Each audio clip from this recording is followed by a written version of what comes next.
वृषकेतु नाम का राजा था।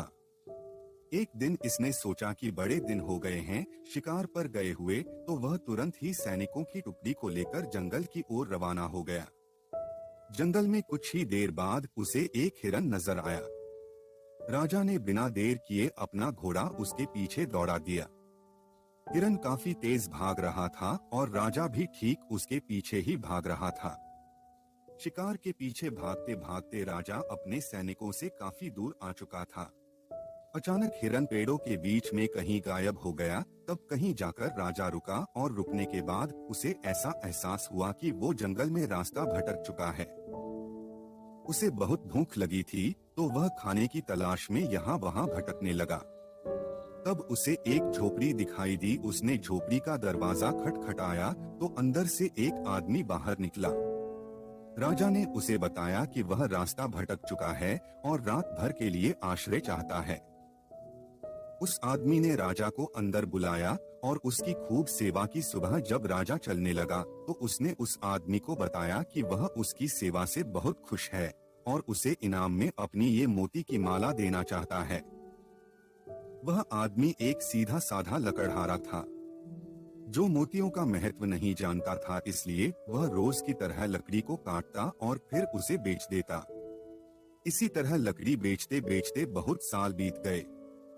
एक दिन राजा को उस आदमी की याद आई। वो उसे मिलने निकल पड़ा। उसने सोचा कि अब तक तो वह बहुत ही धनवान बन गया होगा और खुशी से जीवन बिता रहा होगा। लेकिन राजा जब उसे मिलने पहुंचा तो उसने देखा कि वह अभी भी गरीबी में ही जीवन बिता रहा है।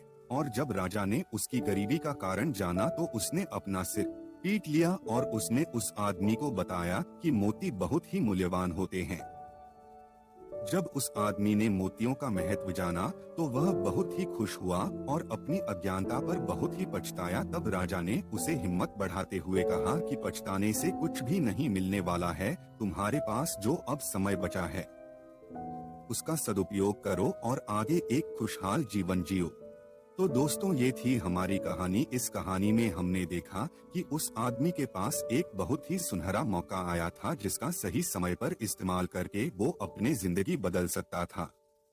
लेकिन जानकारी ना होने के कारण और मोतियों का महत्व न जानने के कारण वो गरीब का गरीब ही रह गया। हमारे साथ भी कुछ ऐसा ही होता है। हमारी रोजमर्रा की जिंदगी में हमारे पास कई सारे मौके आते हैं, लेकिन जानकारी के अभाव में हम उन मौकों को गवा देते हैं या फिर सही समय पर उनका इस्तेमाल नहीं कर पाते और इसी वजह से हम जहां हैं वही रह जाते हैं।